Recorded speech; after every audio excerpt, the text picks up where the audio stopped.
Nou, ik woon nu al, denk ik, 11 jaar in Veenendaal. 11, 12, zoiets. En ik heb hier ook gewoon op de basisschool gezeten. En vervolgens naar de middelbare school. Ook hier in Veenendaal. Ik heb daar het VWO gedaan, 6 jaar lang. En vervolgens moest ik een bacheloropleiding kiezen. Daar had ik zelf heel veel moeite mee, omdat ik niet goed kon kiezen wat ik precies wilde doen. Ik denk dat heel veel Somalische studenten dat ook hebben, omdat wij toch wel van huis uit meekrijgen dat iedereen een dokter moet worden, denk ik. Of een dokter of rechten moet studeren of economie of dat soort dingen. Maar ik ging zelf gewoon naar verschillende open dagen en heb zelf gewoon een studie uitgezocht die ik leuk vind. Ik heb dus een 3-jarige bachelor en die heb ik afgelopen februari met succes afgerond. Dus,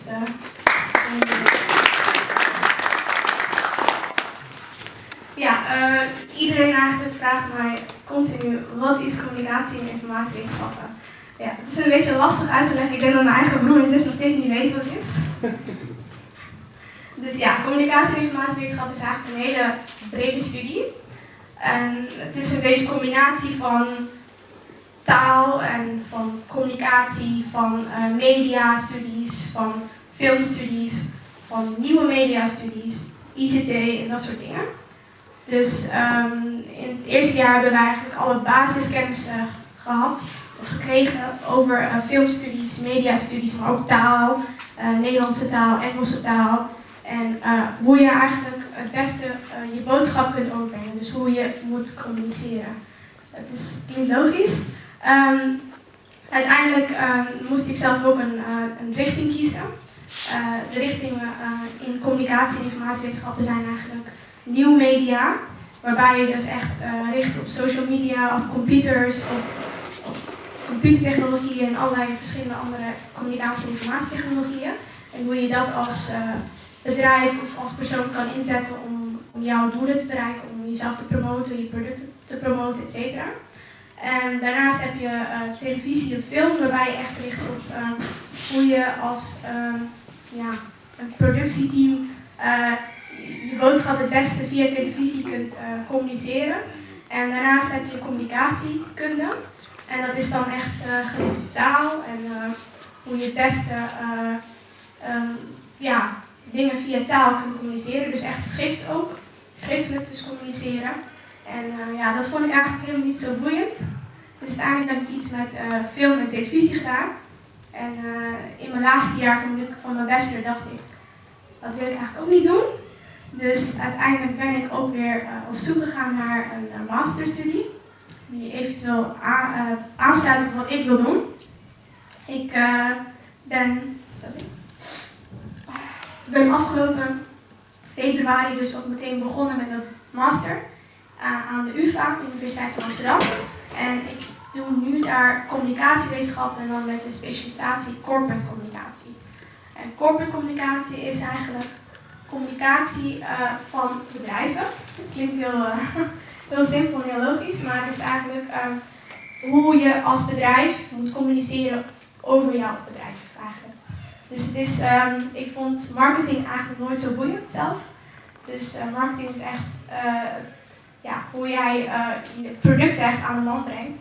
Dat vond ik zelf niet zo interessant, maar ik vond corporate communicatie wel interessant omdat het meer gaat om hoe je jouw brand, dus hoe je je merk, hoe je organisatie, hoe je dat moet overbrengen aan je consumenten, aan de overheid, aan allerlei verschillende mensen die invloed kunnen hebben op jouw bedrijf.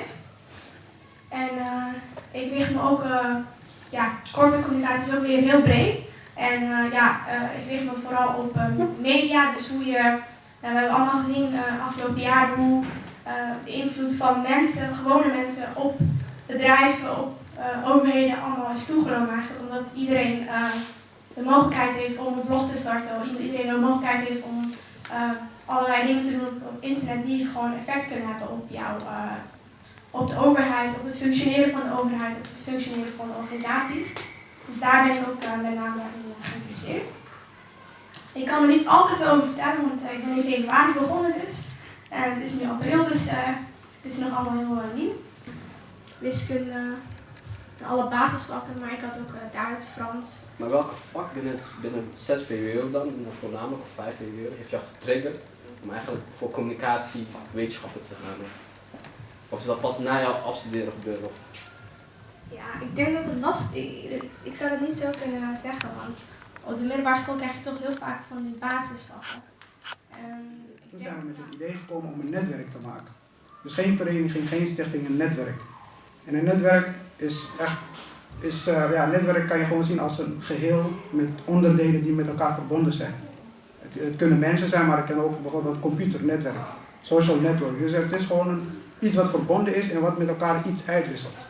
En als je het zo bekijkt naar de Somalische studenten die verbonden met elkaar zijn en met elkaar informatie en kennis uitwisselen.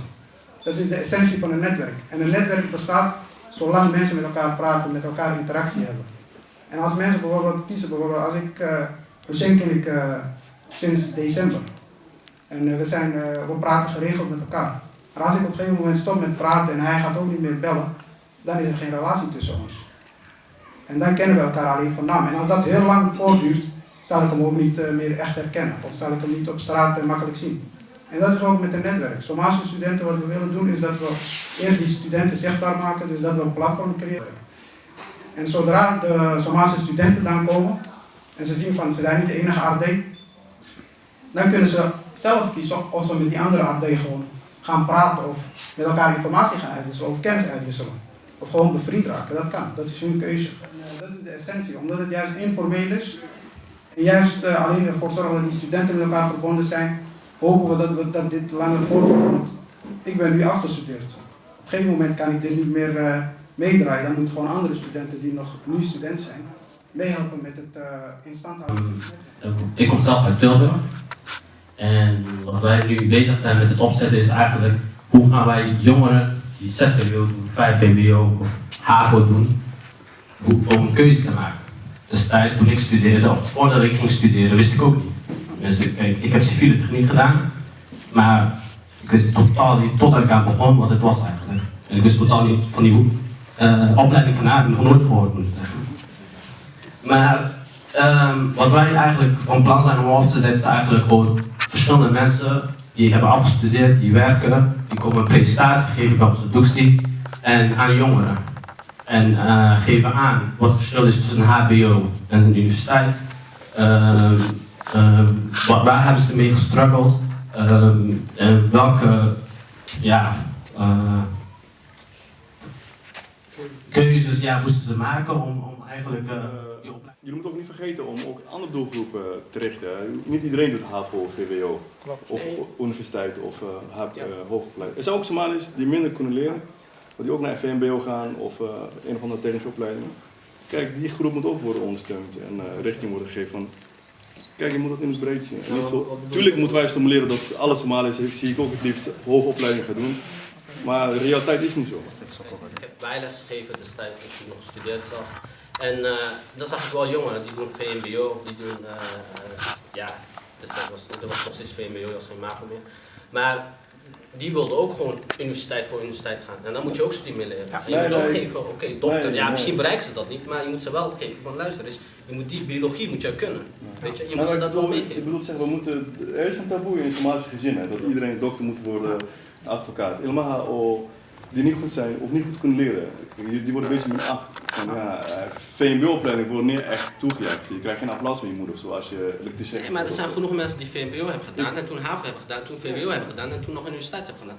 Dus je moet maar, het is hoe je het ja, maar wat hij bedoelt is denk ik, je moet zelfs mensen die alleen VMBO kiezen en later alsnog een onderneming starten of iets doen met VMBO, dat zelf ook gewaardeerd moet worden. Ja, maar kijk, in advies wat netwerk gaat geven, vind ik dat ook een sterk punt moet zijn om, ik zie als taboe, om dat bij de Somalische moeders, vaders weg te nemen van, als hij niet kan leren of niet naar hoge universiteit gaat, stelt hij niks voor. Dan wordt de andere, die is goed, die doet de HBO.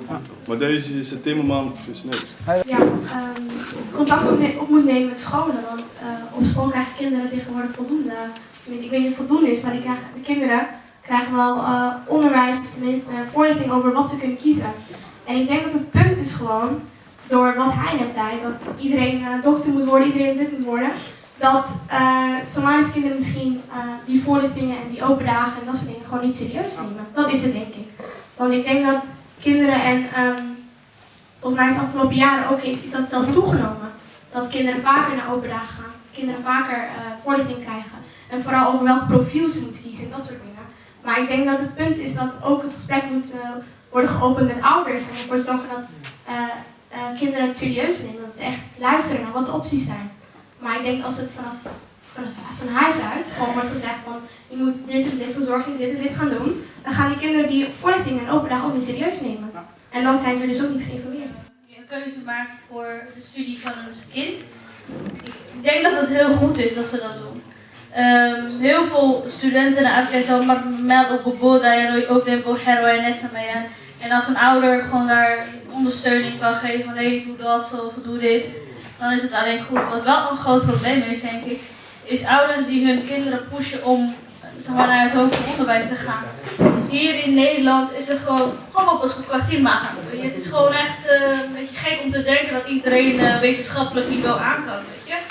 Overal in de statistieken, 60% van elke gemeenschap gaat naar mbo, ook gewoon hier in het Nederlanders die en de taal goed spreken en thuis gewoon de ouders hebben die in de taal iets kunnen uitleggen en hun kunnen ondersteunen. Zelfs daarvan gaat 60% naar mbo.